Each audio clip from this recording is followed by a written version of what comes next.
Bonjour, bienvenue dans cette nouvelle vidéo d'Attila. Aujourd'hui, je vous présente une arbalète en avant-première. Elle n'est pas encore sortie à l'heure du tournage de cette vidéo. C'est l'arbalète EK Archery Vlad.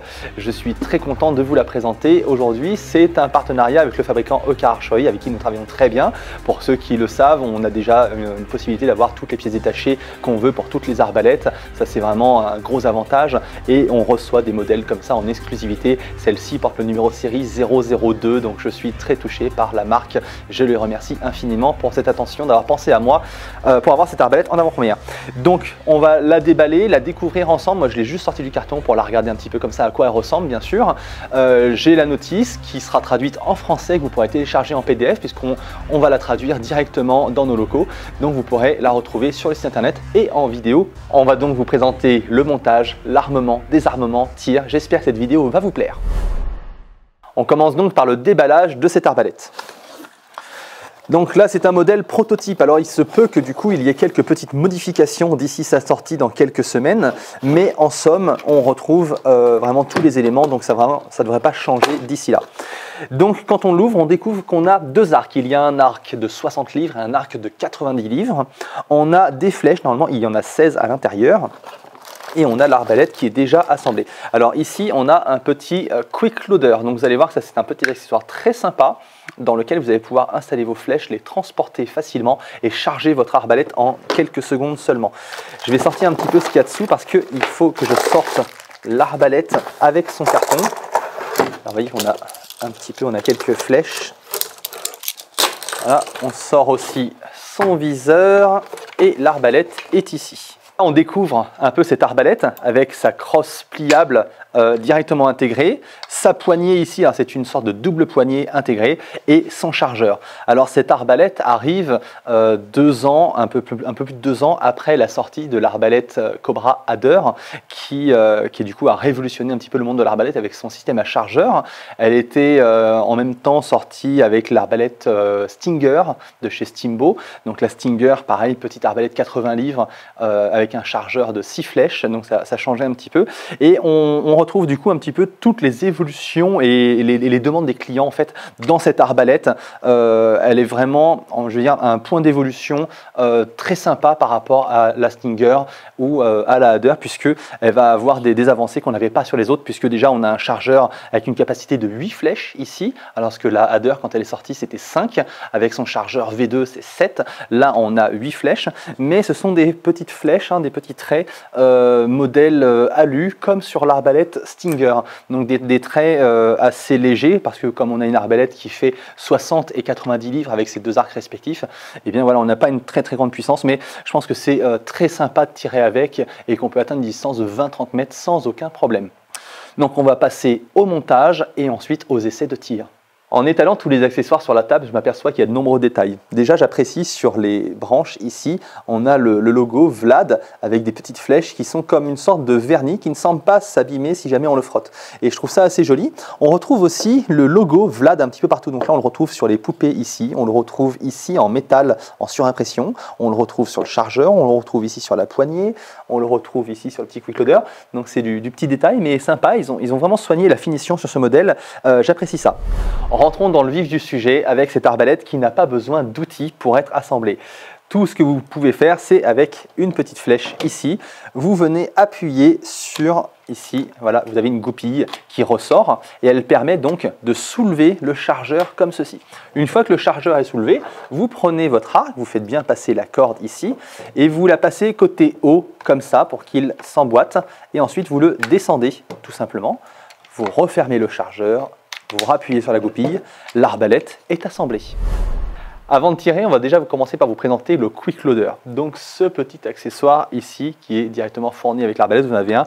Bientôt vous pourrez en acheter en supplément avec l'arbalète, puisqu'il a une petite particularité ce quick loader, c'est qu'une fois qu'il est chargé, vous pouvez le brancher directement sur l'arbalète, sur les rails à l'avant. Donc là par exemple, si vous avez les traits qui se sont fixés comme ça, qui sortent vers l'avant, et bien vous venez en fait le glisser ici sur le rail. Et si vous en avez un deuxième que vous voulez le monter de l'autre côté, vous avez, alors ici il faut appuyer un petit peu et faire sortir ça, et en fait vous le changer de sens comme ça, voilà, pour pouvoir le mettre à gauche. Comme ça, vous pouvez transporter 2 quick loaders chargés avec votre arbalète. Donc ça, c'est un petit détail très sympa. J'adore ce genre de petits gadgets. Donc le quick loader, alors comment il fonctionne? Il a ici une petite, comment dire, un petit mécanisme ici qui bouge. Et alors on va l'ouvrir un petit peu et on va venir rentrer les flèches, alors pointe vers le bas à 45 degrés et on vient les positionner ici comme ça. Donc vous pouvez mettre votre doigt pour les soutenir et on vient remplir comme ça.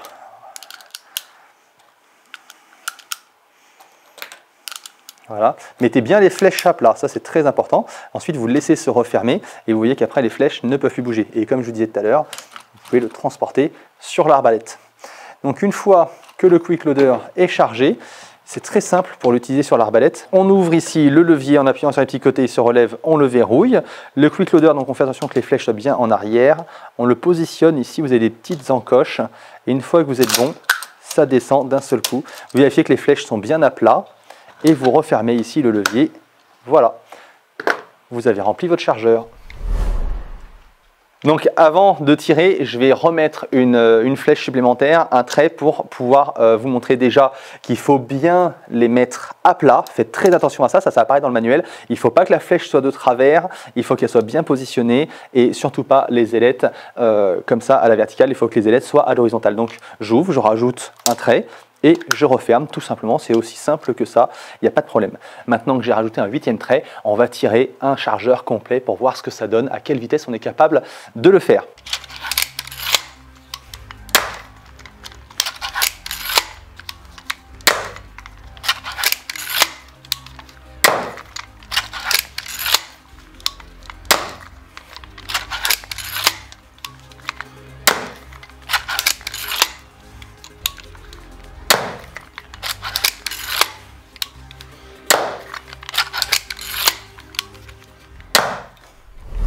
Maintenant qu'on vient de vider un chargeur de 8 traits en environ 25 secondes, le vrai chiffre va s'afficher tout de suite à l'écran, on va tirer 5 traits, on va essayer de faire le plus rapidement possible, mais comme si on prenait le temps de viser quand même, et on va afficher une petite vignette dans la vidéo qui va comparer avec la Hadder pour que vous voyez vraiment comment ça se déroule sur les deux en même temps. Allez, c'est parti pour les 5 traits.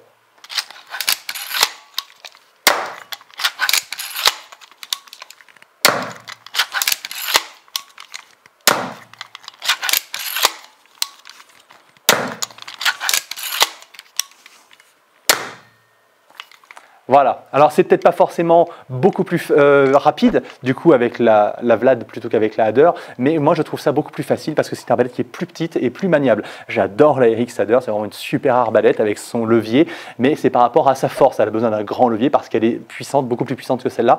Celle-là, comme elle fait que 60 livres entre guillemets, eh bien elle a besoin d'un petit levier, donc ça va très bien et c'est très rapide, c'est vraiment ce qu'on appellerait une arbalète tactique. On va maintenant passer aux autres accessoires qui étaient fournis avec l'arbalète. Donc je ne vous ai pas présenté tout à l'heure le viseur Red Dot qu'on va installer sur le rail et le deuxième arc 90 livres parce que comme je disais, elle est livrée avec un arc de 60 et un arc de 90. Donc si vous avez des flèches qui sont encore dans le chargeur, pareil, vous ouvrez le chargeur, vous le retournez et vous enlevez les traits qui sont restés dedans, il n'y a pas de problème. Ça on le referme pour pas qu'il nous embête. Pour changer l'arc, même technique que tout à l'heure, on appuie ici sur la goupille, on ouvre ici. Voilà, à fond. Là, le chargeur se soulève, on peut sortir l'arc et on met l'autre à la place. Alors pensez bien à le mettre à fond, puis le descendre. Si vous essayez comme ça ne marchera pas, il ne pourra pas s'emboîter. Donc il faut vraiment le passer par le haut, ensuite le descendre, ensuite vous redescendez le chargeur et vous repoussez sur la goupille. Voilà, l'arc 90 est maintenant installé. Je vais passer au viseur Red Dot. Vous voyez, il est tout neuf, je le déballe pour la première fois.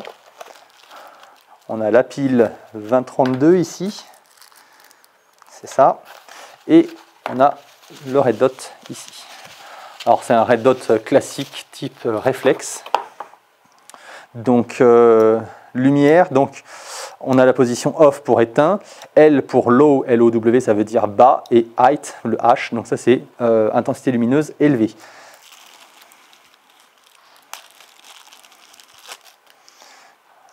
On dessert les deux vis sur les côtés. Alors là, je ne mets pas la pile, mais bien sûr, la pile vient dans le petit compartiment ici. Là, c'est juste pour vous montrer le montage. Voilà. Voyez, on soulève le petit compartiment en caoutchouc, on insère la pile et c'est tout.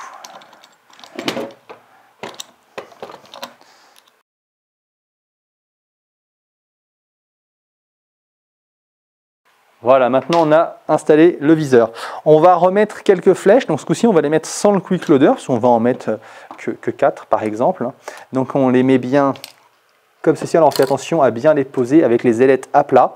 Alors c'est un petit détail aussi, mais vous remarquerez donc que les ailettes ici sont en caoutchouc, parce que comme ça, si jamais la flèche n'est vraiment pas très à plat, qu'elle est légèrement inclinée sur le côté, elle va passer dans le chargeur, il n'y aura pas d'incident de tir, puisque le caoutchouc va se déformer. Alors au pire, la flèche sera mal tirée, mais ça n'occasionnera pas un incident de tir dans le chargeur. Ça, c'est quand même un très bon point. Ils ont pensé à faire quelque chose qui soit souple et qui permette d'éviter les genres d'incidents dans ce genre-là qu'on pourrait avoir avec la Hadder qu'on avait avant. On teste maintenant le 90 livres.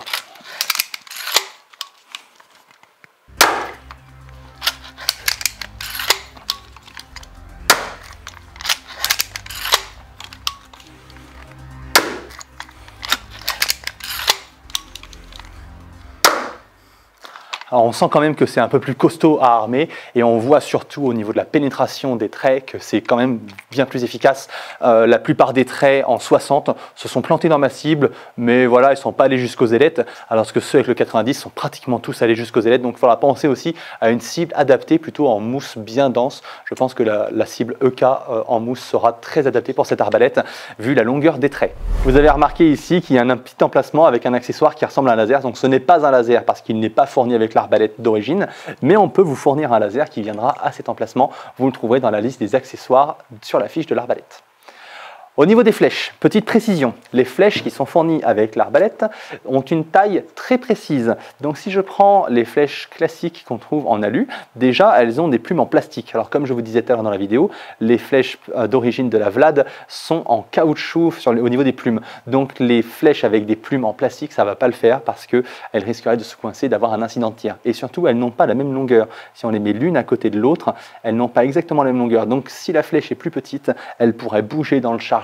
Et si elle bouge dans le chargeur, ça veut dire qu'elle peut s'avancer et la corde, même si ce n'est pas un grand espace, va pouvoir venir claquer contre l'arrière de la flèche et vous aurez également un incident de tir. Par contre, les flèches qui sont siglées Attila, que nous avons fait fabriquer en carbone avec des plumes en caoutchouc, les flèches de chasse ici sont compatibles avec l'arbalète puisqu'elles font exactement la même longueur. Donc elles ne bougeront pas dedans, il n'y a pas de souci, vous pouvez les utiliser dedans. On va même vous montrer un petit extrait vidéo où on tire avec. Alors, on n'a pas vu la flèche rentrer, mais on va faire un petit complément en fin de vidéo. Le dernier accessoire qu'on va vous présenter maintenant, c'est la fausse corde. Elle est fournie directement avec l'arbalète, comme je vous le disais tout à l'heure, et on va vous décrire la procédure ici. Alors, c'est un petit peu plus compliqué qu'avec certains autres modèles d'arbalète, puisqu'on a un chargeur qui est ici solidaire de l'arc. C'est-à-dire que sans le chargeur, si le chargeur n'est pas descendu, on ne peut pas verrouiller l'arc. Donc, ça complique un petit peu la méthode, mais vous allez voir que c'est vraiment facile à réaliser quand même. Donc, la première étape va consister à soulever le chargeur ici. Donc, on le déverrouille, on ouvre la goupille, voilà, on soulève le chargeur et on fait passer la fausse corde. Donc on va commencer déjà par la passer ici, une boucle, on la passe ici sous le chargeur et on récupère l'autre boucle. Tant qu'on est soulevé ici, on en profite pour déverrouiller les bras d'armement. Vous voyez que les crochets prennent. Donc si on referme le chargeur, on ne pourra pas faire passer la corde par-dessus les crochets. Donc on fait d'abord passer les crochets sous la corde, on referme ici, on reverrouille l'arc avec la goupille. Je vais bien le mettre jusqu'au bout, voilà. Et là, on est bon. Là, on va pouvoir armer la fausse corde. Donc là, je soulève le levier pour pas qu'il nous gêne, sinon il empêche d'armer. Et je viens tout simplement armer la fausse corde ici dans le mécanisme. Là, on est bon, on a détendu la corde d'origine. Donc, on peut à présent l'enlever. Si jamais vous avez des difficultés à faire passer la corde sous l'arc parce que ça serait trop épais ici au niveau des boucles, eh bien, il suffit en fait de désarmer la fausse corde pour détendre l'arc, enlever la corde et vous recommencez la procédure tout simplement. Donc là, on va vous le faire pour vous le montrer. Donc, j'enlève la sécurité. Je garde la crosse bien contre moi pour l'empêcher de repartir. Je mets une tension et j'appuie sur la gâchette. Ça fait repartir comme ceci. Là, on peut à nouveau Voilà, pousser la goupille, ouvrir le chargeur, soulever, changer la corde très facilement. Donc on dit qu'on remet une corde neuve, on referme le chargeur, on va laisser la corde devant les crochets. On va donc venir libérer ici la crosse, on va attraper la fausse corde avec les crochets, on vérifie que la fausse corde est bien installée sur les poupées et on arme l'arbalète. Là, attention, on ne ramène pas complètement, parce que si vous ramenez complètement comme ça, votre corde va se retrouver ici, et quand vous allez vouloir désarmer la fausse corde, vous allez être gêné par la corde. Donc vous la laissez bien en avant, et vous ramenez les crochets un petit peu comme ça. Une fois que ça c'est bon, vous passez votre corde ici. Donc ça c'est juste ce petit moment où il faut faire attention, c'est un peu casse-tête. Mais tout le reste, vous voyez que c'est la même procédure que d'habitude, il n'y a pas de problème. Donc on fait passer la corde hop, sur les poupées d'origine, on est bon, on va pouvoir maintenant désarmer la fausse corde et notre corde sera remplacée. Donc moi je le fais comme ça, alors il n'y a pas vraiment d'explication dans la notice, donc voilà, on est obligé de le faire un peu au ressenti et avec les années de pratique d'arbalète, eh ben, je sais que mon ventre, j'y fais confiance, donc on peut mettre comme ça, j'enlève la sécurité, j'appuie sur la gâchette et je raccompagne gentiment comme ça. Voilà, je peux enlever la fausse corde ici. Alors si elle ne sort pas parce qu'elle est trop épaisse, ben, même procédure que tout à l'heure. On pousse la goupille. Ici, on soulève le chargeur, on enlève la fausse corde et en maintenant l'arc, on va soulever la corde pour repasser derrière les crochets. On referme le chargeur ici et voilà, on a changé la corde sur notre arbalète. Pour l'entretien de votre corde et de votre rail, il faut cirer le rail à peu près tous les 10 tirs. Alors là, bon, vous avez des chargeurs de 8, donc on va dire tous les 1 ou 2 chargeurs, vous allez cirer votre rail. Donc vous soulevez ici le chargeur. Pour qu'il s'ouvre plus, vous pouvez ouvrir la crosse ici et le chargeur va s'ouvrir un peu plus. Vous allez venir chercher votre cire et vous allez pouvoir en appliquer ici un petit peu sur le rail. N'en mettez pas trop, ça sert à rien, et un petit peu sur la corde. En fait, c'est tout l'endroit où la corde va glisser sur le rail. Si vous mettez de la cire, ça diminue les frictions et vous allez prolonger la vie de votre corde. Donc vous pouvez refermer votre arbalète, elle est cirée, il n'y a pas de problème. Côté réglementation, c'est une arbalète, donc vous devez être majeur, avoir 18 ans ou plus pour pouvoir l'acheter. Il suffit pour prouver votre âge d'envoyer votre pièce d'identité par email au moment de votre commande.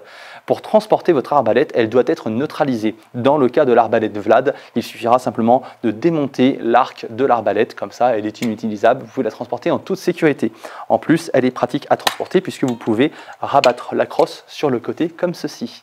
Et n'oubliez pas que la chasse à l'arbalète est interdite en France. J'espère que cette vidéo vous a plu, n'hésitez pas à vous abonner à notre chaîne pour pouvoir être notifié lors des nouveaux contenus. Je vous invite à laisser un pouce bleu sur cette vidéo, pourquoi pas un commentaire. Si vous avez des questions, n'hésitez pas à nous contacter directement par email sur contact@attila.com ou directement sur notre site. Je vous remercie et je vous dis à bientôt sur Attila. Pour ceux qui sont restés jusqu'à la fin de la vidéo, on vous a fait un petit bonus en tirant sur de la mousse pour avoir une densité uniforme sur toute sa surface. Vous allez donc pouvoir voir les différences de pénétration. Ici, on a des traits d'origine tirés avec l'arc en 60 livres. Ici, les traits d'origine tirés avec l'arc en 90 livres. Les traits de chasse tirés avec le 60 livres et les traits de chasse tirés avec le 90 livres. Vous voyez donc qu'il y a vraiment une belle différence de pénétration entre le 60 et le 90. Un petit peu moins ici, mais c'est vraiment plus flagrant sur les traits d'origine.